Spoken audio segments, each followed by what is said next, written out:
නමෝ බුද්ධාය. ගරුතර මහා සංඝරත්නයන් අවසරයි. ශ්‍රද්ධාවන්ත වාසනාවන්ත පින්වතුනි, අද දවසේ මේ අඳුරෙන් එළියට උතුම් සදහම් පිළිසඳර සඳහා දායකත්වයන් දරනු ලබන්නේ තමන්ගේ නමින් මියගිය ආදරණීය දෙමාපියන් වන පින්වත් සිරිල් රණසිංහ පියාණන්ට සහ නන්දා රණසිංහ මෑණියන්ට පරලෝ ජීවිතයට සංග්‍රහා පිණිස පින්පෙත් අනුමෝදනා කරන අදහසින් ඇමරිකාවේ පදිංචි පින්වත් තේජා ෆනෙලි මහත්මිය ඇතුළු ඒ සදහවත් පින්වතුන්ලා විසින් පින්වතුනි අද දවසේ මේ උතුම් සදහම් පිළිසඳර සිදු කිරීම සඳහා ගරුතර මහා සංඝරුවන වැඩමවා වදාළ මහා සංඝරත්නය අපි සාදර ගෞරවයෙන් පිළිගන්නවා. අවසරයි පින්වත් ස්වාමීන් වහන්සේ. නමෝ බුද්ධාය. නමෝ බුද්ධාය. පළමුව අපගේ ගුරු දේවෝත්තම කල්යාණ මිත්‍ර පරම පූජනීය පින්වත් ලොකු ස්වාමීන් වහන්සේට ගෞරවාදර වන්දනාව වේවා. සාදු සාදු සාදු. ශ්‍රද්ධාවන්ත පින්වතුනි, අද දවසේ මේ සිදු කෙරෙන සදහම් පිළිසඳර අපි සාකච්ඡා කරන්න දහම් පිළිසඳරේ යෙදෙන්න කල්පනා කළේ මේ සමාජය තුළ මේ වෙනකොට උද්ගත වෙලා තියෙන ප්‍රධාන ගැටලුවක්, ජීවිත බොහෝමයක් අනතුරේ හෙළෙන ජීවිත බොහෝමයක් අඳුර කරා යන්න හේතු වෙලා තියෙන දෙයක්. ඒ තමයි වැරදි කාම සේවනය. වැරදි කාම සේවනය කියන එක හරියට මේ වෙනකොට මේ සමාජය තුළ ව්‍යාප්ත වෙලා තියෙනවා. ඒක වැරද්දක් විදිහට දකින අය පවා බොහොම අඩු වෙලා තියෙනවා. ඒක බොහෝ දුරට සාමාන්‍යකරණයට ලක් වෙමින් තියෙනවා. ඉතින් මේ කාරණේ හේතු කරගෙන බොහෝ දෙනෙක් ඒට යොමු වෙනවා.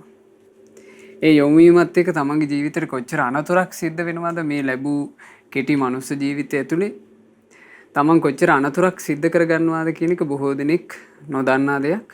ඒ නිසා අපි අද සදහම් පිළිසඳර සිදු කරන්නේ මේ අනතුරෙන් අපේ ජීවිත ගලවා ගැනීමට උපකාර වීම පිණිසයි. ඉතින් අවසරයි පින්වත් ස්වාමීන් වහන්සේ, වැරදි කාම සේවනය එහෙම නැත්නම් ස්වාමීන් වහන්සේ සල්ලාලකම මේක මේ වෙනකොට ලෝකයේ ගත්තොත් නම් ස්වාමීන් වහන්සේ ලෝකයේ මේක සම්පූර්ණයෙන් බොහෝ රටවල් වල සාමාන්‍යකරණයටම ලක් වෙලා. ඒක ඇත්තටම මේ ගණනකට නොගන්නා තත්වයක තියෙන්නේ. නමුත් අපගේ භාග්‍යවත් බුදුරජාණන් වහන්සේගේ ශ්‍රී සද්ධර්මයේ ආభాෂය ලැබූ මේ පින්බීමක් විදිහට ලංකා භූමියේ මේ ධර්මයේ කතා කරනවා, මේක වැරදක් විදිහට කතා කරනවා. ඒ වගේම තාම ලංකාවේ ඒක වරදක් විදිහට සම්මත වෙලා තියෙනවා. නමුත් ස්වාමීන් වහන්සේ බොහෝ දිනෙකගේ ජීවිත මෙතෙන්ට වැටෙනවා, මේකට ගොදුරු වෙනවා. එකක් ගොඩාක් වෙලාවට ඒක සිද්ධ වෙන්න මූලිකම කාරණේ විදිහට අපිට තේරෙන්නේ මේ මාධ්‍ය වලින් කරන මේ මාධ්‍ය වලින් පෙන්නන ඇතැම් නාට්‍ය ආදියෙන් වෙන අභ්‍යන්තර ඇවිස්සිල්ල. ඉතින් මේ නොයේ කාරණා හේතු කරගෙන කොහොම හරි ස්වාමීන් වහන්සේ මේ වැරදි කාම සේවනය කියන එක මේ වෙනකොට සමාජ තලයේ බොහෝ දුරට ව්‍යාප්ත වෙලා තියෙන එක. ඒ නිසා ස්වාමීන් වහන්සේ මේ කාරණේ මුල් කරගෙන වැරදි කාම සේවනය කියන අඳුර, ජීවිත අනතුර මුල් කරගෙන අපි අද උතුම් සදහම් පිළිසඳර ආරම්භ කරමු. ස්වාමීන් වහන්සේ අර සිහි කළා වගේ මේ වෙනකොට ලෝකේ ඒකේ වරදක් නෑ කියන තරමටම මේ වැරදි කාම සේවනයේ සාමාන්‍ය දෙයක් බවට පත් වෙලා. නමුත් අපි බුදුරජාණන් වහන්සේගේ ධර්මයෙන් ලැබිච්ච ආభాෂයත් එක්ක අපේ මේ බෞද්ධ සමාජයේ බෞද්ධ සංස්කෘතියේ තාම ඒක වැරදි කාම සේවනයේ ගැරහුම් ලබන, නිന്ദා ලබන දෙයක් වශයෙන් තියෙන්නේ. එතකොට බුදුරජාණන් වහන්සේගේ ධර්මයේ තුල තමයි මේ වැරදි කාම සේවනයේ මොකද්ද? ඒ තුලින් ලැබෙන ආදීනව මොනවාද? යම් කෙනෙක් වැරදි කාම සේවනයෙන් වැළකුණොත් ලැබෙන යහපත මොකද්ද කියලා කියා දුන්නේ. ස්වාමීන් වහන්සේ දැන් විමානවත්තු වල මේ දෙවියන් අතර ගියපු අයගේ විස්තරවල හැම තැනකම සඳහන් වෙනවා ඒ අය මනුස්ස ලෝකෙ ඉන්නේ නැද්දි උපාසක උපාසිකාවන් විදිහට තෙරුවන් සරණ ගිහිල්ලා සිල් රැකපු අය. සමහර කෙනෙක් විශේෂයෙන් කියන දෙයක් තියෙනවා මනුස්ස ලෝකෙ ඉන්නේ නැද්දි මම මගේ බිරිඳ ඉක්මවා වෙනත් කාන්තාවන්ගේ ඇසුරක් කරා ගියේ නැහැ. වැරදි කාම සේවනයෙන් වෙන් වෙලා හිටියා. ඊළඟට තවත් සමහර බොහෝ දෙවිවරු කියන දෙයක් මම මගේ ස්වාමියා ඉක්මවා වෙනත් පුරුෂයන් කරා ගියේ නැහැ. වැරදි කාම සේවනයෙන් වෙන් වෙලා හිටියා. එතකොට මේ වැරදි කාම සේවනයෙන් වැළකී සිටීම දෙවියන් අතර උපතක් කරා යන්න ඍජුව උපකාර කරලා තියෙනවා. ඍජුව බලපාලා තියෙනවා. එතකොට බුදුරජාණන් වහන්සේගේ ධර්මයේ තුල තමයි මේ වැරදි කාම සේවනයෙන් වැළකීමේ යහපත පැහැදිලිව විස්තර කරලා කියා දෙන්නේ. එතකොට ස්වාමීන් වහන්සේ බුදුරජාණන් වහන්සේ බොහොම ලස්සනට මේක විස්තර කරලා දුන්නා හරියටම මොකද්ද වැරදි කාම සේවනය කියලා. එතකොට මූලිකව ගත්තොත් ස්වාමියා තමන්ගේ බිරිඳ ඉක්මවා වෙනත් කාන්තාවකගේ ඇසුරක් කරා නොයා සිටීම වැරදි කාම සේවනයෙන් වැළකීම කියන්නේ ඒකට. යම්කිසි පුරුෂයෙක් තමන්ගේ බිරිඳ ඉක්මවා වෙනත් කාන්තාවන්ගේ ඇසුරකට යනවා නම් ඒක තමයි වැරදි කාම සේවනය. ඒ වගේම යම්කිසි කාන්තාවක් තමන්ගේ ස්වාමියා ඉක්මවා වෙනත් පුරුෂයන් කරා යනවා නම් ඒක තමයි වැරදි කාම සේවනය. එතකොට ස්වාමීන් වහන්සේ ඒක බොහොම ලස්සනට බුදුරජාණන් වහන්සේ විස්තර කරලා දුන්නා. බුදුරජාණන් වහන්සේ වදාලා මේ කාම සේවනයෙන් වැරදි කාම සේවනයෙන් වළකින්නේ කොහොමද? කාමේසු මිච්ඡාචාරම් පහය කාමේසු මිච්ඡාචාරා පටිවිරතෝ හෝති. වැරදි කාම සේවනයෙන් වෙන් වෙලා වාසය කරනවා. වැරදි කාම සේවනය බැහැර කරලා. එතකොට කොහොමද? යාතා මාතුරක්කිතා පිතුරක්කිතා යම්කිසි කාන්තාවක් ඉන්නවා මව විසින් රකින්න. ඒ කියන්නේ මවගේ පාලනය යටතේ ඉන්නේ. එහෙම නැත්නම් පියාගේ පාලනය යටතේ ඉන්නේ. එහෙමත් නැත්නම් මාතා පිතුරක්කිතා දෙමව්පියන්ගේ යටතේ ඉන්නේ. බාතුරක්කිතා බගිනි රක්කිතා එක්කොත් සහෝදරයෙක්ගේ යටතේ ඉන්නවා. එහෙම නැත්නම් සහෝදරියකගේ යටතේ ඉන්නවා. ඊළඟට ඥාති රක්කිතා සමහර වෙලාවට අම්මා තාත්තා අපි හිතමු හදිසි නැති වෙලා සහෝදර සහෝදරියොත් නැහැ. හැබැයි ඊළඟට ඉන්න ඥාතින් රකින්නවා යාව. ඊළඟට ස්වාමීන් වහන්සේ ගොත්ත රක්කිතා යම්කිසි ජාතියකින් යම්කිසි ගෝත්‍රයකින් රකින්නවා. දැන් ස්වාමීන් වහන්සේ අර අපේ ඉතිහාසයේ තියෙනවා කතාවක් ලංකාවේ කාලයක් තිබුණායි කියලා දෙවුන්දර තුඩුවේ ඉඳන් පේදුරු තුඩුව දක්වා මේ හැම ආභරණයකින්ම සැලසිච්ච කාන්තාවකට මණිකක් අතේ තියාගෙන කිසි කරදරයක් නැතුව තනියම ගමන් කරන්න පුළුවන් කියනවා. මොකද මේ සිංහල ජාතිය විසින් මේ කාන්තාවන් මේ විදිහට රැකලා තියෙනවා. එතකොට ආන් ඒ වගේ මේ යම් කිසි ජාතියකින් යම් ගෝත්‍රයකින් රකින්නවාද? රැකවරණයක් ලබනවාද? එහෙමත් නැත්නම් ධම්ම රක්කිතා යම් නීතියකින් දැන් වර්තමාන වුණත් අපේ රටවල් වල වුණත් නීති තියෙනවා. ඒ නීති වලින් කාන්තාව ආරක්ෂා කරලා තියෙනවා. ඊට පස්සේ යම් කිසි වෙනත් ධර්මයක් පුරුදු කරනවා නම් ඒ ධර්මයේ තුලින් සංවර වෙලා ඉන්නවා නම් බ්‍රහ්මචාරී ජීවිත ගත කරන අය ඉන්නවා. ඒ බඳු අය යම්කිසි ධර්මයකින් රැකිලා ඉන්න පිරිසක්. එතකොට නිබඳු අය. එතකොට බුදුරජාණන් වහන්සේ දේශනා කරනවා මෙන්න මේ බඳු කාන්තාවක් කරා පුරුෂයෙක් මෙබඳු කාන්තාවක් කරා පුරුෂයෙක් ගිහිල්ලා වැරදි ක්‍රියාවක යෙදෙනවා. ඒතර බුදුරජාණන් වහන්සේ වදාලා මේකට කියනවා වැරදි කාම සේවනය කියලා. ඊළඟට බුදුරජාණන් වහන්සේ වදාලා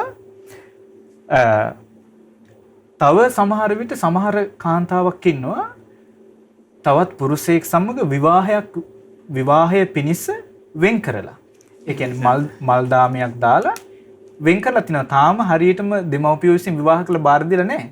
හැබැයි අපි කියන්නේ විවාහයට යෝජනා කරලා තියෙනවා. යෝජිතව ඉන්නවා. එහෙමයි සංස. එතකොට ඉබඳු කාන්තාවක් කරා පුරුෂයෙක් ගිහිල්ලා වැරදි ක්‍රියාවක යෙදෙනවා. ඒතර බුදුරජාණන් වහන්සේ වදාලා මේකත් වැරදි කාම සේවනයටයි අයිති වෙන්නේ. එතකොට ස්වාමීන් වහන්සේ ඒ වගේම තමයි අනිත් පැත්තට.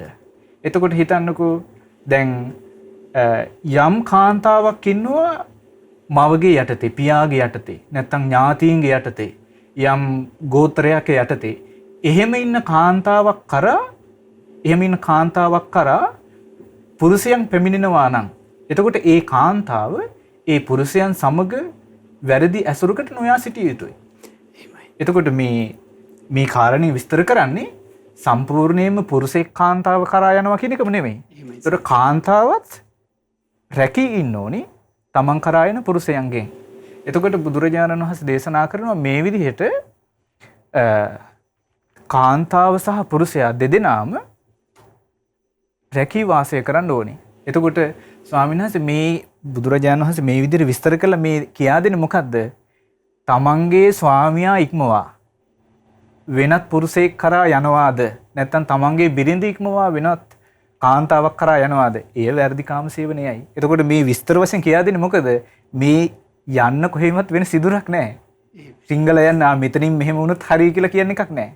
එතකොට බුදුරජාණන් වහන්සේ ඒ නිසයි මේ විස්තර වශයෙන් වචනෙන් වචන කියා දීලා තියෙන්නේ. එතකොට ස්වාමීන් වහන්සේ දැන් මේ තියෙන්නේ විවාහයත් එක්කනේ.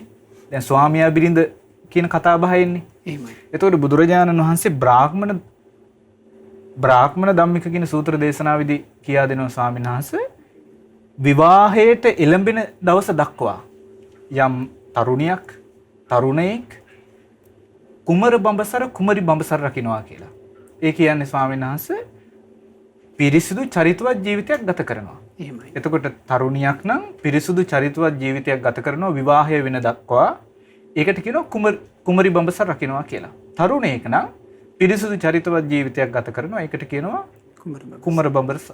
කුමර බඹසර රකින්නවා කියලා. විවාහ වුණාට පස්සේ තමන්ගේ ස්වාමියා ඉක්මවා යන්නේ නැහැ. තමන්ගේ බිරිඳ ඉක්මවා යන්නේ නැහැ. ජීවිත කාලෙම ඒ විදිහට රැකී ඉන්නවද? ආන් ඒ කෙනා තමයි වැරදි කාම සේවනයෙන් වෙන් වෙලා ඉන්නේ. ඉතින් එතන යහා පැත්තට ගියපු යම් ක්‍රියාවක් තියෙනවද? ඒ හැම එකක්ම වැරදි කාම සේවනයේ ගණයට තමයි වැටෙන්නේ. එහෙමයි සාමිනාස. දැන් වසල සූත්‍රයේ තියෙනවනේ නේද සාමිනාස මේ කැමැත්තෙන් හෝ. ඒ කියන්නේ යමෙක් යනවා කියනවා මේ වෙන ස්ත්‍රියක් ළඟට ඒ ස්ත්‍රිය බලහත්කාරයෙන් හෝ වේවා කැමැත්තෙන් ඒ ස්ත්‍රීගේ කැමැත්තෙන් හෝ වේවා ඇසුරු කරනවා නම් ඒද වැරදි කාම සේවනයයි කියලා. ඒද වසල ගතියකි කියලානේ භාග්‍යතුන් වහන්සේ පෙන්වන්නේ නේද සාමි? එහෙමයි. ඒක ලස්සනට විස්තරය තියෙනවනේ. යහල මිතුරන්ගේ අඹුන්නෙත් සැහැසිලිස වූ කැමැත්තෙන් ලොකු සංසක ලස්සනට පරිවර්තනය කරලා තිබුණා ඒක. එහෙමයි. මේ කුල සිරිත් විදිහ වරද හැසිරෙන. ඉතින් ඒ විදිහ අයථා සම්බන්ධයක් ඇති කරගන්නවා එයා වසලයක් කියලා. එහෙමයි සාස්. ඒ කියන්නේ වසල ගතියක් කියලා කියන්නේ කෙනෙක්ගේ දියුණුව පිණිස හේතුන එකක් නෙවෙයිනේ ස්වාමීන් වහන්සේ. ඒ කියන්නේ ඒ වසල ගතියකින් යුක්ත වෙලා ඉන්නවනම් කෙනෙක් එයාට උරුම වෙන්නේ දුගතිය. එයා දියුණුව කරා යන සුගති උපතක් කරා යන කෙනෙක් වෙන්නේ නැහැ. දැන් ස්වාමීන් වහන්සේ දැන් මේක ඇත්තටම ස්වාමීන් වහන්සේ දැන් ලෝකේ අද කාලේ ගත්තට පස්සේ සාමාන්‍ය මේ කාම සේවනයෙන් ලෝකේ ගත්තට පස්සේ කාම සේවනයේට එහාගේ හතුරක් ගැන දන්නේ නැහැ. දැන් ලෝකෙ හිතන්නේ මේක තමයි උත්තරීතරම දේ. මේක නැත්තම් වැඩක් නැහැ. ඒ වගේ දහසක් ලෝකෙ ඉන්නේ. ඒ කියන්නේ මේ සමාජ කතාවත අහලා තියෙනවා මෙහෙම දෙයක් කරලා නැද්ද? වැඩක් නැහැ. ඒ වගේ තැනකට ඇවිල්ලා තියෙන්නේ. ඒ කියන්නේ හේතුව තමයි අර උත්තරීතරු මේ නිවන කියලා දෙයක් ගැන දන්නේ නැති එක. තේරෙන්නේ නැති එක. ඒතකොට ලෝකෙම හිතන්නේ අනේ මේක තමයි උත්තරීතර දේ මමත් එන මේක කරන්න ඕන කියන දහත් එකනේ හැමතැනම මේක කරන්න උත්සාහ කරන්නේ. කල්පනා කර හිත කොහොමද මේක කරන්නේ කියලා. මොකද ඒකේ අනුතුරක් කියන එකක් දන්නේ නැහැ. මීට එහා ගියපු උත්තරීතර සැපයක් තියෙනවා කියලා දන්නේ නැහැ. හරි ලස්සන විස්තරයක් තියෙනවා ස්වාමීන් වහන්සේ මට මතක් වෙන්නේ මේ අනුරුද්ධ ස්වාමීන් වහන්සේ සම්බන්ධයෙන්. අනුරුද්ධ ස්වාමීන් වහන්සේ දවසක් මේ විවේකී මේ භාවනා වැඩ ඉන්නවා. භාවනා වැඩ ඉන්නකොට ඒක ලස්සන කාන්තාවක් එනවා. ඇත්තටම දිව්‍යාංගනාවක්. ජාලිනී කියලා. මේ ජාලිනී දිව්‍යාංගනාව ඇවිල්ලා අනුරුද්ධ ස්වාමීන් වහන්සේට කියා හිටිනවා අනුරුද්ධයන් වහන්සේ මේ ඔබ වහන්සේ මෙහෙ එන්න කලින් අපි ඉන්න දිහා විටියේ තව්තිසාවේ මම ඔබ වහන්සේගේ බිරිඳක් වෙලා හිටියේ. මම ඔබ වහන්සේ බිරිඳක් වෙලා හිටියේ ඔබ වහන්සේ මෙහෙට ඉන්න ඕන එහෙට එන්න. මම වගේ තව කට්ටිය එහෙ ඉන්නවා. ඔබ වහන්සේ බලා ගන්න එන්න කියලා. ඊළඟට කියනවා මේ තව්තිසාවේ තියෙන නන්දන කියලා උද්‍යානයක්. මේ උද්‍යානයේ දිව්‍ය මාලිගා තියෙනවා, දිව්‍ය පැම්පුකුණු තියෙනවා, ලස්සන රුක්ගම තියෙනවා. ඉතින් ඒ නන්දනේ වනයේ ගිහිල්ලා ඒ කම්සප විඳින්න නැත්තම් එයා සැපේ කියන්නේ මොකද්ද කියලා දන්නේ නැහැ කියලා. දැන් සාමාන්‍ය කෙනෙකුට ඔහොම දෙයක් ලැබුණොත් එහෙම ඒක පයින් කැමති වෙනවනේ සාන්න. ඒ කියන්නේ මේ කාම සේවනය කරන්නේ මේකට මේ ආරාධනාවක් කරන්නේ. ඒ සාමාන්‍ය කෙනෙක් නෙමෙයි දිව්‍යාංගනා. ඒකට හරිය ලස්සන කතාවක් කියන ස්වාමීන් වහන්සේ මේ අනුරුද්ධ ස්වාමීන් වහන්සේ මේ ධර්මයේ තියෙන කාරණේ හරිය ලස්සට ඉස්මතු කරලා පෙන්නනවා. උන්වහන්සේ දේශනා කරන අනේ මෝඩි. මේ මෝඩ කියන වචනය පාවිච්චි කරනවා. ඔබ ඇත්තට මේ රහතන් වහන්සේලගේ වචනේ දන්නේ නැහැ කියනවා. රහතන් වහන්සේලා කියන්නේ මේ සීල සංස්කාර අනිත්‍ය වෙලා යනවා කියලා. උපාද සබ්බේ සංඛාර අනිච්චා උපාද වය ධම්මිනෝ උපජීත්වා නිරුද්ධಂತಿ තේසං උපසමෝසෝ. මේ ලෝකේ උත්තරීතර සැපේ කියලා කියන්නේ ඕකට නෙමෙයි. මේ සීල සංස්කාරයන් අනිත්‍ය වෙලා යනවා. ඒව හට ගන්න නැති වෙන ස්වභාවයෙන් යුක්තයි. ඒව නැති වෙලා යන්නේ හටගෙන නැති වෙලා යන්නේ මේ සංස්කාරයන් සංසිඳීමක් තියෙනවා. ඒක තමයි සැපේ කියලා කියන්නේ ඕක නෙමෙයි. ඒතර ඒක ගැන නොදන්නකම නිසා මොකද වෙන්නේ? මේක තමයි මහා උත්තරීතර දේ කියලා කියන්නේ. එතකොට ඒක ළඟා කරගෙන තමයි මහසි ගන්න. එතකොට ඒකත් එක්ක ගිහිලා ස්වාමීන් වහන්සේ කෙනෙක් දුකටපත් වෙන ආකාරය ගැන වැටහීමක් නැහැ. දැන් බලන්න ස්වාමීන් වහන්සේ එක සිද්ධියක් තියෙනවා. දැන් මේ නිවන ගැන ඒ කියන්නේ මේ කාම සේවනයේ තමයි හොඳ ඒක පස්සේ යන්න ගිහිල්ලා වෙච්ච අනතුරු සම්බන්ධ ගැන විස්තරයක් ඉසිදාති මෙහෙණින් වහන්සේගේ ජීවිතේ තෙරණින් වහන්සේ. ඒ ජීවිතේ තියෙන්නේ මොකද්ද? ජීවිත ගණනාවකට කලින් ජීවිත 7කට කලින් මේ ජීවිතේ රහතන් වහන්සේ නමක් බවට පත් වුණා යුක්තමිය. ඒ වුණාට ඊට දින ජීවිත කීපයකට කලින් රංකරුවෙක් කියලා ඉඳලා තියෙනවා. ඒ කියන්නේ සල්ලි භාගෙ තියෙන මිනිස්සේ. මෙයා මොකද කරේ? පුළුවන් තරම් වැඩි කාමසේවන එක. තමාට කැමැත්තෙන් කළා. කාන්තාව කැමැත්තෙන් ආව තමාට බලත්කාරයෙන් කළා. ඒක කරනකොට මේක තමයි උත්තරීතරයේ හතුටින් ඉඳේ ජීවිතේ ගියා. පස්සේ මොකද උනේ? නිරේ ගිහිල්ලා උපන්නා. නිරේ ගිහිල්ලා තියෙන දුක් ගැන වෙනම විස්තරයක් තියෙනවා. ලොකු දුකක් ගැන විස්තරයක්. ඊට එහා සාමාන්‍ය තේරුම් ගන්න ස්වාමීන් වහන්සේ පැහැදිලි විස්තරයක් තියෙනවා. කියනවා ඊට නිරේම නිදහස් වෙලා ලවුරුදු ලක්ෂ කෝටි ගාණක් නිරේ ඉඳලා දුක් විඳලා මනුස්ස ලෝකෙට මනුස්ස ලෝකෙ නෙවෙයි තිරිසන් ලෝකෙ උපන්නේ. තිරිසන් ලෝකෙ ආපු කාලේ මේ ගොනෙක් වෙලා කියන්නේ මේ ගවයෙක් වෙලා උපන්නා. උන්චි කාලේ මොකද කරා කිව්වේ අර ගවි බර අදින්න ගවයන්ගේ කෝෂ තල්නවනේ. මේක ලොකු වෙන්නේ. බර අදින්න පුළුවන් කරන්න ඕනේ. එතකොට මොකද උනේ කියන්නේ ඒකනකොට මේ අර කෝෂ තුවාලුණා කියනවා. තුවාලීමත් එක තන මහා දුකක් ඉඳගෙන ඒ දුකෙම මැරුණා කියලා කියනවා. ඒ හේතුව කියන අර වැරදි කාම සේවනය කරපු එක විපාක කියනවා. ඊළඟට බූරුවෙක් වෙලා ඒ බූරුවාකිත් වෙලා ඉන්නකොටත් ඒ විදිහම වුණේ කියනවා. බර අදින්න ඕනේ කියලා ස්වාමියා මොකද කරේ? මුල කාලෙම කෝෂ පොඩි කරා කියලා. තුවාලුණා කියනවා. ඊට පස්සේ කියනවා ඒකෙම දුක් විඳ මැරුණා කියනවා. ඊට පස්සේ තව සිද්ධියක් තියෙනවා වඳුරෙක් වෙලා ඉපදුණා. ඒ වඳුර වෙලා ඉපදිද්දි අර දැන් මේ තිරිසන් ලෝක ස්වභාවයන් ඉතින් දැන් Tamanට සහකාරියක් හොයාගන්නකොට එතන රණ්ඩු තරුවල් කරනවානේ බලේ ගන්න එනකොට ඒක තියෙනවා. එතකොට මේ රණ්ඩුවක් අතර මොකද කරේ? මෙයා පොඩි කාලේ ඉපදුණා අර නායකයා. මේ පොඩි එකාගේ පොඩි වඳුරු පැටියාගේ කෝෂය තැළුවා. තුවාලුණා. ඒත් එක මොකද උනේ? ඒකෙම දුක් විඳින්න මැරුණා කියන්නේ. එතකොට මේ මෙහෙණින් වහන්සේ කියනවා මේ ඒ කාලේ වැරදි කාමසේවනය කරපු එක විපාක කියලා කියනවා. එහෙමයි. ඊට පස්සේ තියෙනවා ආයි මිනිස්සෙක් කියලා ඉපදුණා කියන. හැබැයි ස්ත්‍රියකුත් නෙවෙයි පුරුෂයෙකුත් නෙවෙයි කියන. එහෙමයි. ඒ හේතුව කියන වැරදි කාමසේවනය විපාක කියලා කියනවා. එතකොට ඒ කරන කාලේ හිතුවේ නෑ ස්වාමීන් වහන්සේ මේක නිසා මේ වගේ දුක කරා යන්න වෙයි කියලා. මේක තමයි උත්තරේ. මේක කරන්නම ඕන කියලා හිතලා තමයි කරේ. මෙහෙම කරොත් මේ දුක් විපාක විඳින්න වෙනවා මහා දුකක් කරුම වෙනවා කියලා දන්නේ නැහැ තේරෙන්නේ නැහැ. එතකොට ඒ වගේ දෙයක් කරා යන කෙනෙකුට ඒක කර ඉන්න කෙනෙකුට ඊට එහා ගියපු උත්තරීතුරු නිවන කරා යන්න විදියක් නැහැ ස්වාමීනි. එතකොට ඒ අනුතුරු හැම එකටම බාධ්‍ය වෙන්නේ මේ කාරණේ නොතේරුම්කම නිසාම තමයි. එතකොට කෙනෙක්ට තේරෙනවා නම් මේ උත්තරීතර සැපේ මේ කාමසේවනය කර යන එක නෙමෙයි ඊට එහා ගිය දෙයක් තියෙනවා කියලා. එයා වැරදි කාමසේවනය කර යන කෙනෙක් වෙන්නේ නැහැ ස්වාමීනි. එහෙමයි සංසය. ඇත්තටම ස්වාමීන් වහන්සේ මේ අනතුරු නොදැනීම සහ අනතුරු දැන් ඇත්තටම මේ නිවනක් ගැන කතාවක් ස්වාමීන් වහන්සේ. ඒ කියන්නේ නිවන ගැන යමක් අපි අහන්නේ අපිට මේ ලංකා භූමියට අපගේ අනුබුදු මිහිඳු මහරහතන් වහන්සේ මේ උතුම් ශ්‍රී සද්ධර්මයේ රැගෙන පැමිණි නිසානේ. දැන් නිවනක් ගැන කතාවක් නොමැති මේ තැනක මේ ගැන අපිට නිකන් අංශ මාත්‍ර අදහසක්වත් බලාපොරොත්තු වෙන්න බෑ ඇත්තෙම. ඒ නිසා ගත්තොත් එහෙම බටහිර රටවල් බොහොමයක් ගත්තොත් ස්වාමීන් වහන්සේ මේ වසල ගතියෙන් යුක්තයි. ඇත්තටම භාග්‍යතුන් වහන්සේ එහෙම නැත්නම් නුවණැත්තෝ මේට පැවසුවේ වසල ගතිය කියලා නේද ස්වාමීන් වහන්සේ. එතනම අපිට තාම ආරක්ෂා වෙන්න අවකාශයක් තියෙනවා. මම හිතන්නේ අපිට මේ කාලේ මේ ආරක්ෂා වීමේ පසුබිම තිබුණාට ස්වාමීන් වහන්සේ තව අනාගතේ තව ටික කාලයක් යනකොට මේක හිම පවතින්නේ අපේ රටේ නීති පවා වෙනස් වෙලා යාවි මේ වසල ගතිය සාධාරණීකරණය වෙන විදිහට නේද ස්වාමීන් වහන්සේ. ඒ නිසා මේකේ අනතුරු දැන්ම අඳුන ගන්න ඕන එකක් අපි ආරක්ෂා වෙනවා නේද ස්වාමීන් වහන්සේ. එහෙමයි ස්වාමීන් වහන්සේ. ඒක තම තමා තේරුම් අරගෙන තම තමා රැකිය යුතු දෙයක්. එහෙමයි.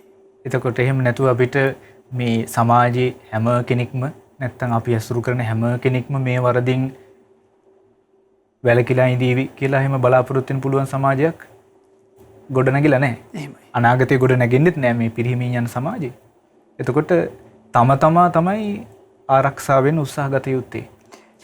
එතකොට ස්වාමීන් වහන්සේ දැන්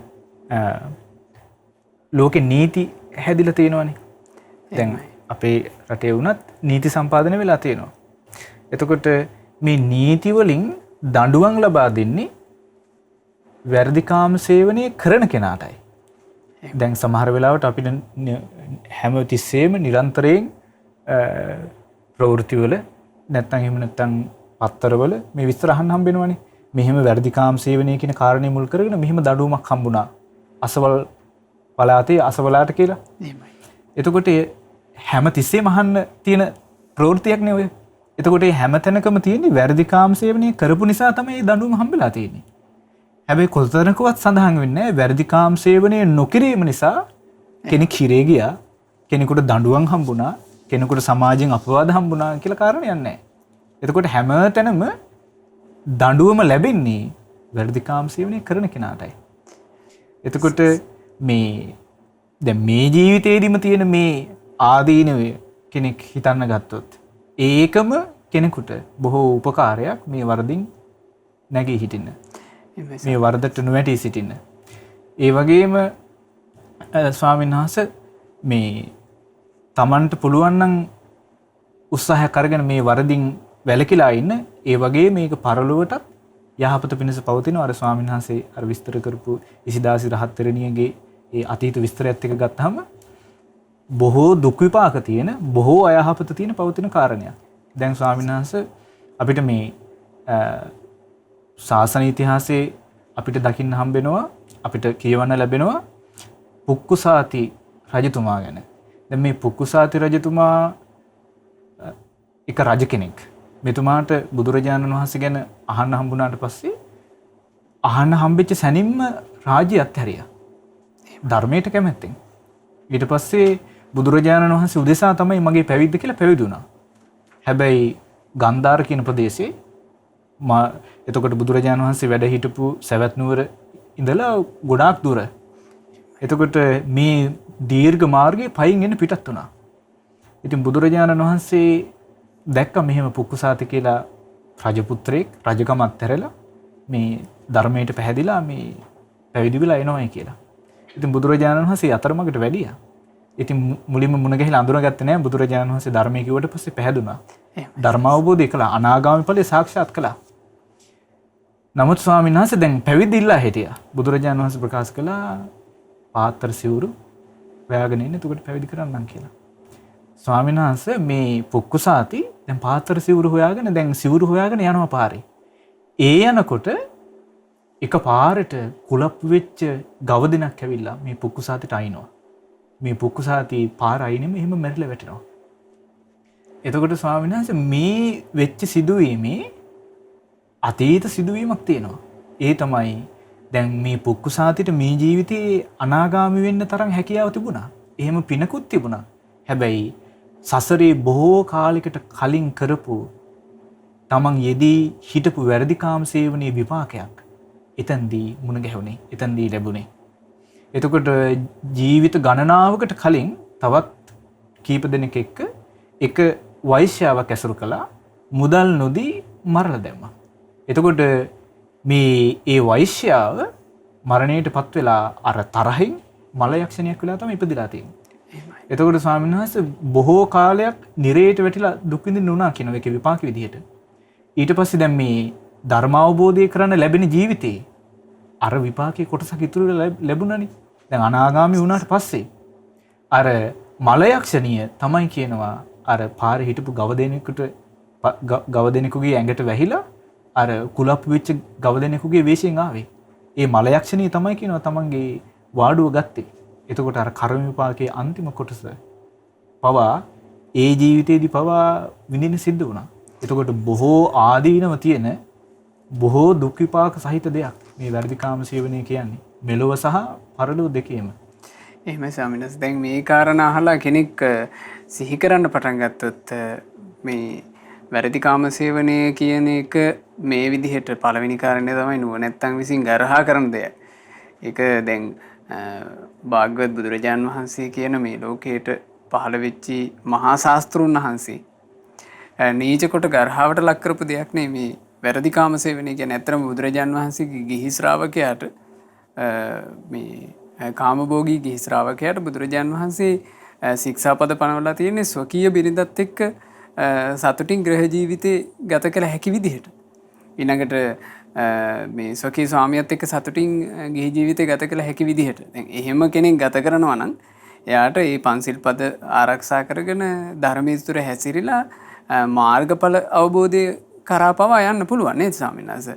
දැන් ඇත්තටම හරියට කෙනෙක් නුවණින් කල්පනා කරනවා නම් නුවණින් කල්පනා කිරීමේ දක්ෂකම තියෙන කෙනාට මේකේ ජීවිතේ හසුරව ගන්න පුළුවන් බව පේනවා ස්වාමීන් වහන්සේ. මට මතක නෑ මේ රහතන් වහන්සේ ගේ නම. ඒ රහතන් වහන්සේ ගිහි කාලේ උන්වහන්සේ අරහත්ත්වයටපත් වෙන්න පෙර බොහොම ධනවත් පවුලක තරුණයෙක්. මේ තරුණයා දවසක් මේ තරුණයා මේ සාමාන්‍යයෙන් තරුණ වයසට එනකොට බොහොම මේ කඩවසම් කියනවා. මේ කඩවසම් භාවය නිසා අර ධනවත්නේ සල්ලිත් තියෙනවනේ. එතකොට මේ නගරේ ඉන්න කාන්තාවන්ගේ විශේෂ අවධානයක් යොමු වුණා මේ තරුණයාට. ඊළඟට මෙයාත් හරි ආස කළා කාන්තාවන්ට. එතකොට රූප මදයෙන් මත් වෙලා මෙයා ස්ත්‍රීන් ඇසුරු කරා කියනවා මෙයාම යෝජනා කරලා.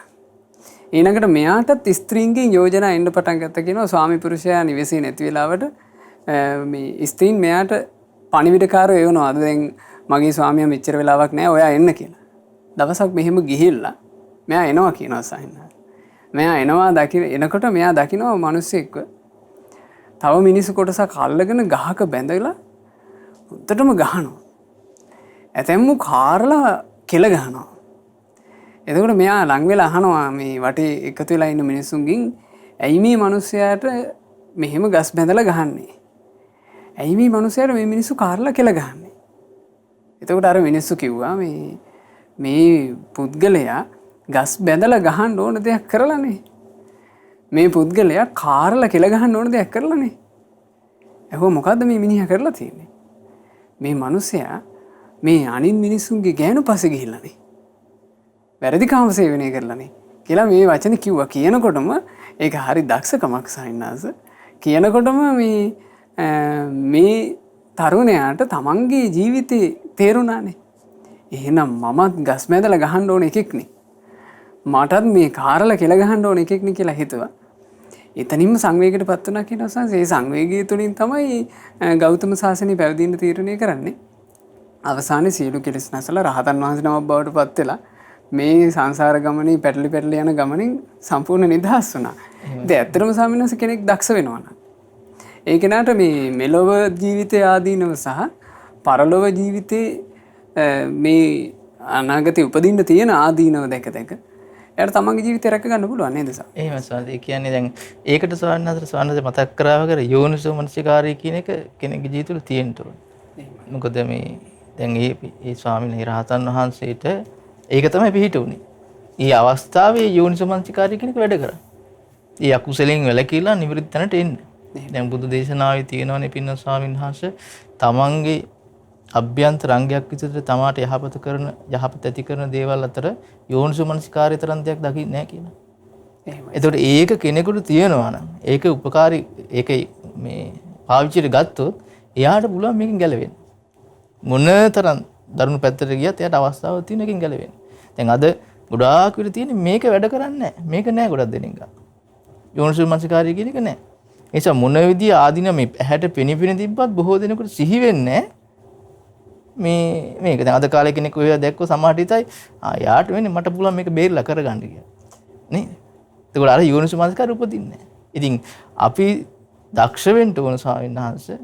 ඒක ඉතින් බලෙන් කෙනෙකුට ඇති කරලා දෙන්න බෑ. තමන්ම තමයි දක්ෂ කරලා ඇති කරගන්න ඕනේ. ඒ යෝනිසෝ මනසිකාරය කියන එක තමන්ගේ ජීවිතේ උපද්දව ගන්න. හැබැයි ඔය දැන් ඔය යෝනිසෝ මනසිකාරය කිව්වහමත් පිංගු ස්වාමීන් වහන්සේ ඔක වරද්දගෙන තියෙන එක කියලා. යෝනිසෝ මනසිකාරය කියන වචනේ නෙමෙයි වැරද්ද තියෙන මේක මේ. අර්ථකථනය කරගෙන තියෙන විදිහ. ඒ කියන්නේ නුවණින් කල්පනා කිරීම කියන එක ගත්තාම බොහෝ දෙනෙක් සමාජයේ හිතනවා ස්වාමීන් වහන්සේ දැන් ඔය වගේ කටයුත්තක්. ඒ කියන්නේ සල්ලාලකමක් එහෙම නැත්නම් තමන්ගේ පවුලට හොරෙන් කරන වෙන කටයුත්ත අහුවෙන්නේ නැතුව කිරීම නුවණයි කියලා. ඒ කියන්නේ දැන් සමහරු කියනවානේ ওই වගේ දෙයක් අහුණායින් පස්සේ ඇතැම්ම කියනවා මේ මෙහෙම එකක් කරගන්නවත් තේරෙන්නේ නැහනේ මේ වහගෙන. එතකොට ඒක තමයි නුවණ විදිහට කල්පනා කරන්නේ. ඇත්තෙම ස්වාමීන් වහන්සේ නුවණ කියලා කියන්නේ මේ අහන ධර්මයකට අනුව නුවණැති සම්බුදුරජාන් වහන්සේලා ඇතුළු නුවණැති උතුමන්ගේ වචනයට අනුව ජීවිතේ කල්පනා කිරීම නේද? සානසේ කතාව කියනකොට මතක් වෙන නිසා වසල සූත්‍රයේ තව කතාවක් තියෙනවා. කවුරු හරි කියනවා මේ වැරදි කරනවා කියනවා. ඉතින් වැරදි කරලා මේ එව්වා මේ හොරෙන් කරන්න කියනවා. මේවා අනික් කට්ටිය දැන නොගනීවා කියලා වැරදි වහනවා කියනවා. ඒකත් වසල ගතියක් කියනවා. බලන්නේ සෝන. ඒ කියන්නේ අපි තුමු කෙනෙක් වැරදි කාමනේ කරනවා. කරන්නේ හොරෙන්. ඒක හොරෙන් කරන්නේ ඊළඟට කරනවා මේ ඒක අහුවෙන්නේ නැති වෙන්න එක වහලා දානවා කියනවා. ඒකත් ඊගා වරද්දක් කියනවා. ඒකත් වසල ගතියක් කියනවා. බලන්න එතකොට හැම තැනම සවන්නාසේ බුදුරයන්සේ අකුසලයේ පැත්තට ගරහ කිරීමක් කරලා තියෙනවා. එතකොට මේ අපි තේරුම් ගන්න සවාස මොකද්ද මේ බුදුරජාණන් විශේෂයෙන් මේකෙන් නැගී හිටින්න නම් මේකෙන් බේරලා නිවෘත්තන්ට එන්න නම් කෙනෙකුට තියෙන උන සවාස බුදුරජාණන් වහන්සේ කරේ පැහැදිලිව උන්වහන්සේ තමයි තුන් ලෝකේ අවබෝධ කළේ. අවබෝධ කරලා මේක අකුසලයක් මේක වැරදි දෙයක් මේක ලාමක දෙයක් මේක හීන දෙයක් කියලා ගරහා කළා. මොකද උන්වහන්සේම වදාළ නම් ඒක ඒ විදිහමයි. අපිට අපේ ප්‍රඥාවට ඒක නොතේරෙන්න පුළුවන්. තේරෙන්නේ නැහැ. දැන් අපේ නුවණට තේරෙන මට්ටම පේනවනේ එහෙනම් මේ වසල ගතියක් නෙමෙයි නුවණක් කියලා වැළඳගෙන තියෙන නිසා. එතකොට ඒක පිළිබඳ යම් කිසි විශ්වාසයක බුදුරජාණන් අවබෝධය කරේ යම් කිසි විශ්වාසයක් තියෙනවා. එයා තේරුම් ගන්න මේක මට නොතේරුණාට මේක වැරද්දක් කියලා බුදුරජාණන් මේක වැරද්දක් කියලා දැක්කා. ඒ නිසා මේක වැරද්දක්මයි. ඒ නිසා මේක නොකල යුතු දෙයක්මයි. අන්න ඒක නා හිතේ අවංක ඒක නා අදහසක් ඇති කරගන්න ඕනේ මේ ලෝකෙම මේ වැරදි කාමසේවනේ නොකරන කෙනෙක් වෙන්න ඕනේ.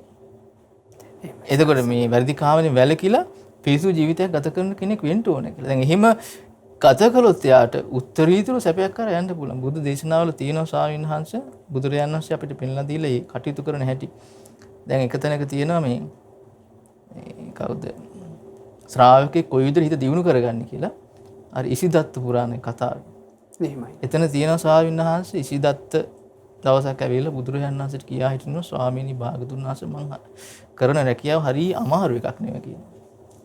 ඊට පස්සේ අහන මොකද්ද කියන්නේ? අන්තපුරේ බලා ගන්න තියෙන කියන රජුරන්. ඒ අන්තපුරේ මොකද්ද කරන්න තියෙන්නේ? මෙයාට තියෙන්නේ මේ ඇතා දක්කගෙන යන එක. ඇතා ගොරේ බිසවුන් වහන්සේලා කොහරි යනවා නම් ඇතා අපිට තියාගෙන එක්කගෙන යන එක. කියනවා මෙයා ඇතාපුර වාඩි වෙලා ඉස්සර ආසනයක බිසවුන් වහන්සේ කෙනෙක් වාඩි කරගන්නවා. පිටිපස්සේ ආසනයක බිසවුන් වහන්සේ කෙනෙක් වාඩි කරගෙන ඇතා පිටේ එක රවුම එක්කන් ගිහිලා ආපහු එක්කන් එනවා කියනවා. ඊට පස්සේ කියනවා මේ ඔකේ අමාරු මොකද්ද කියලා විස්තර කරනවා. ස්වාමීනි භාග්‍යතුන් වහන්සේ නැගෙනවරු ළඟට එනකොට සුවඳ කරුණුව කැරියා වගේ කියනවා. ළඟට එනකොට සුවඳ කරුණුව කැරියා වගේ කියනවා. ඒ කියන්නේ ප්‍රියමනාප සුවඳ. එහෙමයි. ඊළඟට අතින් අල්ලනකොට පෙලාපු මේ සියවරක් පෙලාපු බුලුම් වල පහසකින් හරිය සීමලි පහසක්. එතකොට සාමාන්‍ය අන්තපුරයකට ඉන්නේ කැත කට්ටිය නෙවෙයි නිසා. එහෙමයි. මේ ප්‍රදේශින් රූප සුන්දරිය ටික තමයි අන්තපුරේ ඉන්නේ. එතකොට ප්‍රියමනාප රූපය, සද්දය, ගන්ධය, පහස මේ ඔක්කොම තියෙනවා. එතකොට මේ ස්වාමී ඉසිදත්ත කියනවා ස්වාමීන් වහන්සේ මේක භාග්‍යතුන් වහන්සේ හැබැයි කිසි කෙනෙක් කරේ මගේ හිතේ මං කිලිටි අදහසක් ඇති වෙන්න දුන්නේ නැහැ. ඒක විචාර කියන්නේ හිතේ ඇති වෙන අදහසක්වත් නැහැ මේ විදිහ දෙයක් කරන්න ඕන කියලා. එහෙමයි. කියන්නේ කායික ක්‍රියාවත් තරහ යන එක පැත්තකින් තියන සවන්න ඒ විදිහට ශ්‍රාවකයා දියුණු කරගත්තා. ඒ වගේ මේ අභියෝගාත්මක අවස්ථාවක් වුණා. අද කාලේ සමහර කෙනෙකුට දැන් කොච්චර දෙයන්නේ මේ ගැන හිතේ තනේ ගිය හිතින් මම හිතා මෙහෙම කරන්න තියෙනවා කොච්චර දෙයක්ද මෙහෙම කරන්න තියෙනවා කොච්චර දෙයක්ද කියලා. එහෙම දෙයක්වත් ඇති නොවන විදිහට ශ්‍රාවක හිත දියුණු කරගත්තා. ඉතින් ඒක කරගෙන ඒක කියලා ඉවරලා බුදුරයන් ළඟට ඇවිල්ලා මේ සිද්ධාර්ථ කියන්නේ ස්වාමීනි මම මගේ හිතත් රැකගත්තා. මම මගේ රැකියාවත් කරා. බාන කොයිතරම් දක්ෂකමක් ඇති කරගත්තද මේ ශ්‍රාවකයා ඒ ගුණවත්කම දියුණු කරගෙන. එතකොට මේ හැකියාවේ කෙනාට ලැබුණ ශාන්ත බුදුරයන් වහන්සේගේ ශ්‍රද්ධාව පිටුවගෙන යෝනිසෝ මනසිකාරය කියන වැඩගත් හින්දා නේද? එහෙමයි සංස. ඇත්තම සංස ශ්‍රාවකයෙකුට ඒක එකක් ශ්‍රාවකත්වයේ තුල අභිමානයක් ස්වාමීන් වහන්සේ. ඊළඟට අර තමන්ගේ ජීවිතයේ තියෙන විශේෂ බලයක් මේක. ඒක හොඳට තේරෙනවා ස්වාමීන් වහන්සේ. දැන් අපි ගත්තොත් එහෙම කොච්චර ශ්‍රාවක ශ්‍රාවිකාවෝ හිටියද බුද්ධ කාලේ භාග්‍යතුන් වහන්සේගේ අතින් කියනවා ස්වාමීනි යම් දවසක අපි දෙන්න විවාහ වුණාද අපි දෙන්නාට දෙන්න කයින් වචනයෙන් තබා හිතකින්වත් ඉක්මවා ගිහින් නැත්තේ කියලා නේද සායනස්. එතකොට එහෙම සංයමයක්, එහෙම සංවර භාවයක්, එහෙම හික්මීමක්. දැන් අද මේ සමාජ තලය තුළ සල්ලාලකම වැඩි වෙනවා කියලා කියන්නේ අසංවර භාවය වැඩි වෙනවා, නොහික්මීම වැඩි වෙනවා, ඇවිස්සිල්ල වැඩි වෙනවා කියන එකනේ සායනස්. දැන් ඔය සම්බන්ධයෙන් සිද්ධියක් කියනකොට තියෙනවා මේ ඈත අතීතයේ ඒ කාලේ දීර්ඝ ආයුෂ තිබිලා තියෙනවා. සුරුචි කියලා රජෙක් රාජ්‍ය කරන කාලේ ඔය සුරුචි රජුරවන්ට කැඳවාගෙන ආව කියනවා සුමේදහා කියලා බිසවක්. ඉතින් මේ සිදුවීම අහනකොට තේරෙනවා ස්වාමීන් වහන්සේ ඒ කාලේ මනුස්ස වර්ගයා තුල දැන් ඒ කාලේ බුද්ධ කාලයක් නෙමෙයි. නමුත් මේ මනුස්ස වර්ගයා තුල යම් සංයමයක් තිබිලා තියෙනවා. මේ සුමේදහව එකතු කරගෙන ඇවිල්ලා අවුරුදු දසදහසක්.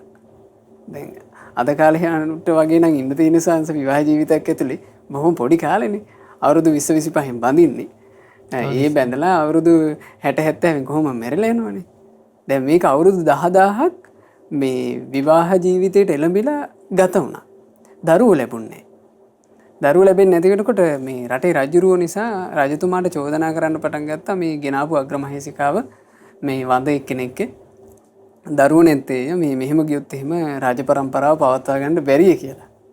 ඉතින් අන්තිමේට රජුරු සුමේදාව ළඟට ගිහින් කියනවා සුමේදා මිනිස්සු මෙහෙම කියනවා ඔයා දරුවෙක් පතන්න. ඔයාට එහෙම දරුවෙක් පතන්න හැකියාවක් තියනවද කියලා ඇහුවා. එතකොට සුමේදා කියනවා මං දරුවෙක් පතන්න රජතුමනි. ඇය දරුවෙක් පතන්න මේ සත්‍යක්‍රියා කළා. සංසේ සත්‍යක්‍රියා ගොඩක් කියන්නේ කාරණා 7ක් වගේ මුල් කරගෙන සත්‍යක්‍රියා කළා. ඒකේ පළවෙනි කාරණාව තමයි ඇය කියනවා යම් දවසක සුරුචි රජුරුවන්ගේ ප්‍රිය බිරිඳ විදිහට මම මේ මාලිගාවට ආවද දැනට අවුරුදු දසදහසක් ගෙවි ගියා. මේ දසදහස තුළ මම සුරුචි රජුරුවන්ව කයින් වචනයෙන් තබා හිතින්වත් ඉක්මවා ගියපු බවක්, හිතකින්වත් වෙන පුරුෂයෙක් ගැන හිතූ බවක් මම දන්නේ නැත්තේය. මේ සත්‍යයේ මේ අසත්‍යයක් නම් මගේ හිස හත් කඩකට පැලේවා. මේ සත්‍යයක් නම් මේ සත්‍ය අනුභවයෙන් මට දරුවෙක් ලැබේවා. ඉතින් කොහොම බලයක්ද නේද සන්නස? ඒ නිසා ස්වාමීන් වහන්සේ ඇත්තටම මේ සුන්දරදී මේක මිනිසෙකුට මෙහෙම කියන්න පුළුවන් නම් තමන්ගේ ජීවිතය ගැන වයෝවෘද්ධ වෙලා අවසාන කාලේ එනකොට මම්මගේ ජීවිතේ මං ගුණයක් විදිහට පුරුදු කළා. බිරිඳක් විදිහට මං මගේ ස්වාමියාව ඉක්මවා ගිහිල්ලා නැහැ. ස්වාමියෙක් විදිහට මම මගේ බිරිඳව ඉක්මවා ගිහිල්ලා නැහැ කියලා කියන්න පුළුවන් නම් ඒක ඒ මනුස්සයාට ඒකම මහා ආධ්‍යාත්ම බලයක්. ඒ නිසා ස්වාමීන් වහන්සේ මේ කරුණු කාරණා කතා කරනකොට කෙනෙකුට ගිහි ජීවිතය ගත කරන මේ පින්වන්තයන්ට හිතෙන්න පුළුවන්. අනේ අපිටත් මේ වගේ ජීවිතයක් තියෙනවා නම් වරදින් නැති එකක් කියලා. ස්වාමීන් වහන්සේ මේ වෙනකල් වැරදිච්ච කෙනෙකුට හරි කමක් නැහැ. අද ඉඳලා මේක හදාගන්න කොයි විදිහටද අනුගමනය කළ හැක්කේ? ස්වාමීන් වහන්සේ මතක් කළා වගේ අර සුරුචි රජුරුවන්ගේ බිසව ගැන දැන් ওই වගේම තවත් සිදුවීමක් අපේ බුදුරජාණන් වහන්සේගේ බුද්ධ ශාසනයේ බුදුරජාණන් වහන්සේ වැඩ හිටපු කාලේ සිදු වුණා. නකුල මාතා සහ නකුල පිතා කියන යන යුල. දැන් මේ නකුල මාතා දවසක් දුටුව නකුල පිතා අසාධ්‍ය වෙලා හොඳටම රෝගාතුර වෙලා මරණාසන්නයි. එතකොට මේ නකුල මාතා එවලේ ළඟට ගිහිල්ලා කියනවා තමන්ගේ ස්වාමියාට ඔබ අපේක්ෂා තියාගෙන නම් මැරෙන්න එපා. අපේක්ෂා තියාගෙන මැරෙන එක බොහොම දුකක් කියලා බුදුරජාණන් වහන්සේ වදාළේ. ඔබ හිතන්න එපා ඔබ නැති වුණාට පස්සේ කලුරිය කළාට පස්සේ මේ දරුවන්ට කන්න බොන්න දෙයක් නැති වේවි. මේගොල්ලන්ට ජීවත් වෙන්න විදිහක් නැති වේවි කියලා. මට තාම පුළුවන්කම තියෙනවා රෙදි වියන්න. මං රෙදි වියලා මේ දරුවෝ ලොකු මහත් කරනවා. ඔබ ඒ ගැන බලාපොරොත්තු තියාගන්න එපා කිව්වා. ඊට පස්සේ කියනවා ස්වාමීන් වහන්සේ නකුල මාතා කියන්නේ ඔබ හිතන්න එපා ඔබ මරණයට පත් වුණාට පස්සේ මේ නකුල මාතා මම මේ වෙනත් විවාහයක් කරගනීවි කියලා. එහෙම අදහසක් ඔබ හිත එකකින් පසුතැවෙන්න එපා කිව්වා. ඔබම දන්නවා මේ ගිහි ජීවිතය තුළ අපි දෙන්න දැනටත් වසර 16ක් තිස්සේ බ්‍රහ්මචාරීව ඉඳලා තියෙන්නේ. මම ඔබේ අභාවයෙන් පස්සෙවත් ආපහු විවාහයක් ගැන හිතන්නේ නැහැ. මම ඒ විදිහටම ජීවිතය ගත කරන්න තමයි කල්පනා කරන්නේ කියලා ප්‍රකාශ කරනවා. එතකොට තවත් කරුණු කීපයක් ස්වාමීන් වහන්සේ. එතකොට ඒ බුදුරජාණන් වහන්සේ වැඩ හිටින් නැද්දිම ඒ බඳු බුදුරජාණන් වහන්සේගේ ශ්‍රාවක ශ්‍රාවිකාවන්ගේ ජීවිත ඒ විදිහටයි ගත වෙලා තියෙන්නේ. එතකොට තමන්ගේ ස්වාමියා බිරිඳ ඉක්මවා නොයා ඒ තමන්ගේ පෞල් ජීවිතය තුළ සතුටින් ගත කරලා තියෙනවා. එතකොට එහෙම ජීවිතයක් ඇති කරගන්න ඕනෑ කියලා තමන්ට තියෙන ප්‍රධානම සිතුවිල්ල නැත්නම් උවමනාවම තමයි මේ වැරදි කාම සේවනයෙන් වළකින තියෙන උපකාර කරන ප්‍රධානම දේ. ඊට පස්සේ තමන්ට බුදුරජාණන් වහන්සේ ගැන තියෙන පැහැදීම බුදුරජාණන් වහන්සේ වැරදි කාම සේවනයෙන් වළකින්න කියලා ශ්‍රාවක ශ්‍රාවිකාවන්ට වදාලා. ඉතින් මමත් බුදුරජාණන් වහන්සේගේ ශ්‍රාවකෙක් ශ්‍රාවිකාවක්. ඒ නිසා මම මේකෙන් වැළකීලා වාසය කරන්න ඕනේ කියන අදහස ස්වාමීන් වහන්සේ. එතකොට මේ අදහස ප්‍රධානව කෙනෙකුට තියෙන්න ඕනේ. ඒ අදහසත් එක්ක තමයි මේ වරදින් වළකින්න පුළුවන්කම තියෙන්නේ. ඉතින් එතකොට ස්වාමීන් වහන්සේ ඒකෙදී දැන් ස්වාමියාට සහ බිරිඳට දෙදෙනාටම මගේ බිරිඳ සිල්වත් කෙනෙක් කිය. මගේ ස්වාමියා සිල් රකින්න කෙනෙක් කියන විශ්වාසය දෙදෙනාටම උපකාර වෙනවා මේ වැරදි කාම සේවනයෙන් වැළකීලා ඉන්න. එතකොට ස්වාමීන් වහන්සේ ඒ කාරණේදී දැන් ස්වාමියා සහ බිරිඳ දෙදෙනාම පංචශීලයේ සමාදන් වෙලා ආරක්ෂා කරනවා නම් දැන් හැමදාම දවසට වතාවක් බුදුන් වදිනකොට ස්වාමියා බිරිඳ නැත්තම් දරුවෝ හැමෝම එකට එකතු වෙලා නම් පන්සිල් අරගෙන බුදුන් වදින්නේ. එතකොට දෙදෙනා තුළම ස්වාමියා සහ බිරිඳ දෙදෙනා තුළම නැත්තම් පවුලේ හැම කෙනෙක් තුළම විශ්වාසයක් ගොඩ නැගෙනවා මගේ මේ අහවල් ඥාතියා ස්වාමියා නැත්තම් බිරිඳ නැත්තම් අසවල් ඥාතියා සිල්පද ආරක්ෂා කරන කෙනෙක්. ඒ නිසා මමත් සිල්පද රකින්න ඕනේ.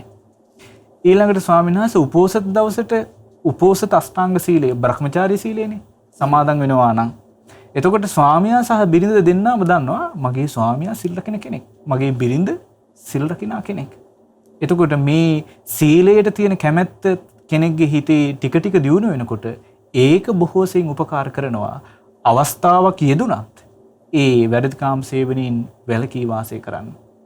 එතකොට ස්වාමීන් වහන්සේ දැන් මේ විදිහට මේ උපෝසත දවසට උපෝසත අෂ්ටාංග සීලේ සමාදන් වෙලා ආරක්ෂා කරන්න පුළුවන් නම් ස්වාමියා සහ බිරිඳ පවුලේ දරුවෝ හැමදෙනාම එකට එකතු වෙලා ඒක මේ වරදින් වැළකී සිටින්න බොහෝ සෙයින් උපකාර කරනවා. එතකොට ස්වාමීන් වහන්සේ මේ සිල්පද රකින්න එක වගේම දැන් ඊළඟට උපකාර කරන දේ තමයි දැන් ස්වාමියෙකුට කල්පනාවක් තියෙනවා නම් තිබිය යුතුයි මගේ බිරිඳ බලාපොරොත්තු වෙන්නේ වැදගත් චරිතවත් කෙනෙක් ස්වාමියෙක්. මම ආන්නේ ස්වාමියා වෙන්න ඕනේ. ඊට පස්සේ බිරිඳ හිතුවොත් එහෙම බිරිඳ කල්පනා කළොත් මගේ ස්වාමියා බලාපොරොත්තු වෙන්නේ වැදගත් චරිතවත් බිරිඳක්. මම ආන් ඒ කෙනා වෙන්න ඕනේ කියලා.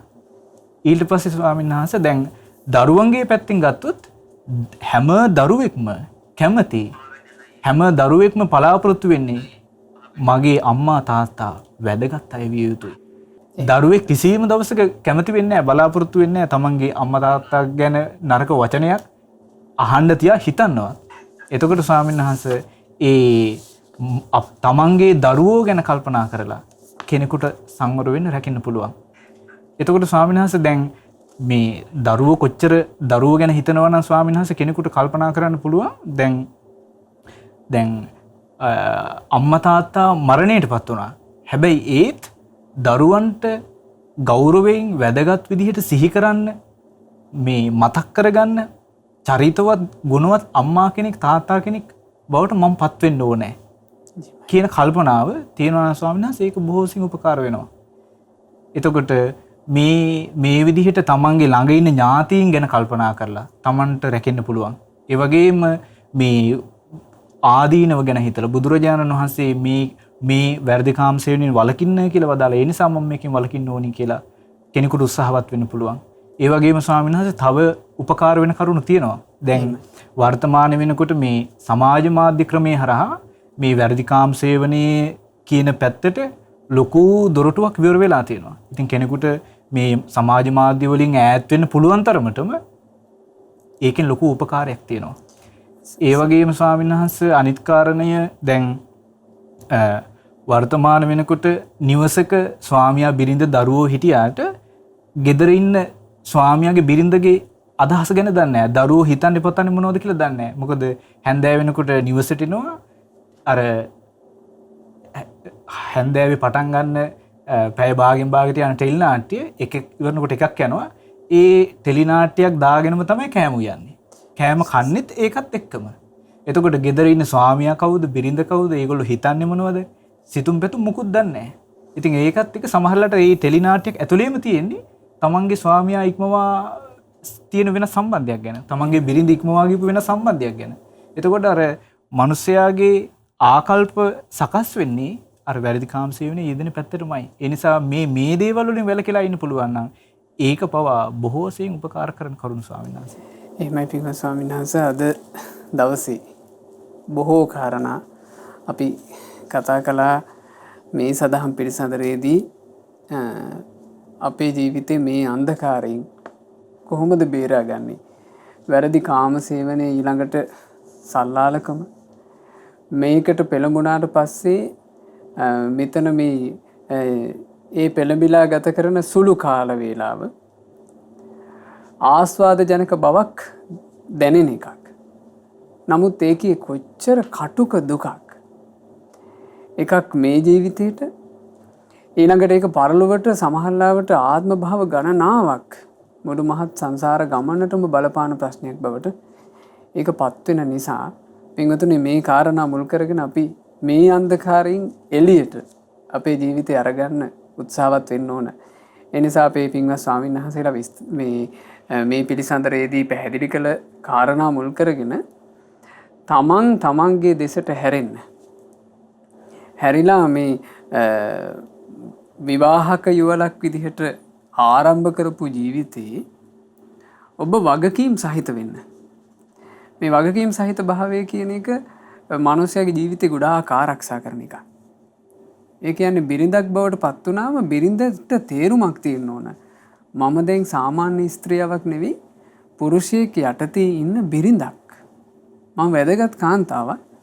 මගේ මේ වැදගත්කම චරිතවත්කම රැක ගන්න ඕන. ඊළඟට ස්වාමියෙකුත් ඒ විදිහට කල්පනා කරන්න ඕන. ඒ දෙදෙනාට දෙදෙනා කෙරෙහි තියෙන විශ්වාසය තමයි විවාහ ජීවිතයකට තියෙන බලවත්ම බන්ධනේ. ඒ විවාහ ජීවිතය තුළ තියෙන බලවත්ම සැපේ තමයි විශ්වාසය. ඒ විශ්වාසය ඇති කර ගන්න පුළුවන් සීලය තුළ ස්වාමීන් වහන්සේ පැහැදිලි කළා වගේ නිවසේ එකටම සිල් ගන්න පටන් ගන්න. දිනපතා එකටම සිල් ගන්න පටන් ගන්න. ඊළඟට 4 පොයට නැති වුණත් ප්‍රධාන පොයට හරි පවුලේ හැමදෙනාම එකට බඹසර සිල් ආරක්ෂා කරගන්න, උපෝසත සිල් ආරක්ෂා කරලා පින රැස් කරගන්න. මේ පින රැස් කරගන්න එකට අමතරව එකිනෙකා කෙරෙහි ඇති වෙන ගෞරවාන්විත විශ්වාසය කොච්චර වටිනවද තමන්ගේ ජීවිතේ ආරක්ෂා කරගන්න. ඒ නිසා පින්වතුනි මේ කරුණ කාරණා සියල්ල මුල් කරගෙන ඔබේ මේ ජීවිතේ ඔබට සැපවත් කරගන්න ලැබේවි. ඊළඟට තරුණ දරුවෝ මේ වැඩසටහන නැරඹුවා නම් සවන් දුන්නා නම් ඒ තරුණ දරුවෝ උත්සාහවත් වෙන්න තමන්ගේ මේ ඊටාම කෙටි කාලෙනේ මේ තරුණ වයස තියෙන්නේ. සාමාන්‍යයෙන් අවුරුදු 20 ගණන් පෙන්නට පස්සේ අපි කොහොමත් විවාහ ජීවිතය වලට තරුණ තරුණියෝ එළඹෙනවා. එතෙක් තමන්ගේ ජීවිතේ කුමරි බඹසර ආරක්ෂා කරගෙන බොහොම ලස්සන චරිතයක්, ලස්සන ජීවිතයක් උපදව ගන්න ඔබ මහන්සි වෙන්න. ඉතින් මේ සියලු දහම් කාරණා මුල් කරගෙන ඔබට මේ සුන්දර ජීවිතය උපදව ගන්නට වාසනාව ලැබෙත්වා කියලා අපි සෙත් ප්‍රාර්ථනා කරනවා. අද දවසේ මේ උතුම් සදහම් පිළිසඳර තුලින් රැස් කළා වූ සියලුම පින් අපි පළමු කොට අනුමෝදන් කරමු. සියලු දෙවිවරුන්ට, සග්දෙවිඳුන් සතරවරන් දෙවිවරුන් ප්‍රධාන සදෙව්ලෝක වාසී සියලු දෙවියෝද, අපගේ ඉෂ්ඨකාමී හිතකාමී සියලු දෙවියෝද පින් අනුමෝදන්ව දෙවියෝ දිව්‍ය අසීසුරින් වැඩෙත්වා. ඒ සියලු දෙවියන්ගේ ආරක්ෂාව, රැකවරණය, ආශිර්වාදය දෙවියෝ අපට සලසත්වා. දෙවියෝද සංසාර දුකින් අත මිදෙත්වා. සාදු සාදු සාදු. රැස් කළා වූ සියලුම පුණ්‍ය ධර්මයන් අපගේ ගුරු දේවෝත්තම කල්යාණ මිත්‍ර පරම පූජනීය පින්වත් ලොකු ස්වාමීන් වහන්සේට අනුමෝදන් වෙත්වා. පින්වත් ලොකු ස්වාමීන් වහන්සේ නිදුක්ව නිරෝගීව දීර්ඝායුෂ ලබත්වා. මේ ගෞතම බුදු සසුන තුලම උතුම් වූ චතුරාර්ය සත්‍ය ධර්මය පරිපූර්ණ වශයෙන්ම අවබෝධ කරගන්නට වාසනාව ලැබෙත්වා. සාදු සාදු සාදු. අද දවසේ මේ උතුම් සදහම් පිළිසඳරට වැඩම කොට ඊටාම කරුණාවෙන් ඊටාම පැහැදිලිව මේ ධර්ම කාරණාවන් විස්තර කර දුන්න අපගේ පින්වත් ස්වාමීන් වහන්සේලාට මේ සියලුම පින් අනුමෝදන් වෙලා පින්වත් ස්වාමීන් වහන්සේලා නිදුක් වෙත්වා නිරෝගී වෙත්වා දීර්ඝායුෂ ලබත්වා ගෞතම සාසනය තුල සුවසේම ධර්ම අවබෝධ කරන්ට ලැබෙත්වා සාදු සාදු සාදු. අද දවසේ මේ උතුම් සදහම් පිළිසඳරේ දායකත්වයන් දරනු ලබන ඇමරිකාවේ පදිංචි පින්වත් තේජා ෆනෙලි මහත්මියගේ නමින් මියගිය සිරිල් රණසිංහ පියාණන්ට සහ නන්දා රණසිංහ මෑණියන් ඇතුළු සියලු ඥාතීන්ට හිත මිත්‍රාදීන්ට මේ සියලු පින් අනුමෝදන්ව ඒ ඥාතීන්ගේ පරලෝක ජීවිතය ඒකාන්ත වශයෙන් සැපයටපත් වෙත්වා මේ දුක්ඛිත වූ සංසාර ගමනින් අපගේ ඥාතීන් නිදහස් වෙත්වා කියන අදහසින් ඥාතීන්ට පින් අනුමෝදනා කරන්න. සුජීවත්ව සිටින පින්වත් ගෝතමී, සමන්, රුක්ෂාන්, රොහාන්, ප්‍රසන්න, විශ්ව රණසිංහ යන ඒ සහෝදර සහෝදරියන්ටත් නදීරා මිනිබිරිය ඇතුළු රණසිංහ පවුලේ සෑම සියලු දෙනාට මේ සියලු පුණ්‍ය ධර්මය අනුමෝදන් වෙත්වා. ඇමරිකාවේ පදිංචි මේ සදහම් පිළිසඳර සඳහා දායකත්වයේ දරූ පින්වත් තේජා ෆනෙලි මහත්මිය ඇතුළු ඒ සුපින්වත් සෑම සියලු දෙනාටත් ඔබ සියලු දෙනාටත් ශ්‍රද්ධා මාසික ධර්මදාන සමාජික සමාජිකාවන්ටත් ශ්‍රද්ධා කාර්ය මණ්ඩලයේ සියලු දෙනාටත් මේ සියලු පින් අනුමෝදන්ව සියලු දෙනා නිදුක් වෙත්වා නිරෝගී වෙත්වා දීර්ඝායුෂ ලබත්වා මේ අසන සොඳුරු සදහම් පද තමන්ගේ ජීවිතවලට හොඳින් ගලපාගෙන තමන්ගේ ජීවිත සැපවත් කරගන්න සුවපත් කරගන්න හැම දිනාට අවකාශ සැලසෙත්වා. මේ ගෞතම සාසනය තුල ලද කල්යාණ මිත්‍ර ඇසුරේ සුවසේ පින් කරගෙන සුවසේ ධර්මයේ හැසිරී සුවසේම චතුරාර්ය සත්‍ය ධර්මය අවබෝධ කරගන්නට හැම දිනාට වාසනාව ලැබෙත්වා. හැම දිනාටම තෙරුවන් සරණයි. නමෝ බුද්ධාය. මෙවැනි වටිනා ධර්ම දේශනා ශ්‍රවණය කිරීමට ශ්‍රද්ධා ඩේලි YouTube චැනලය සබ්ස්ක්‍රයිබ් කරන්න.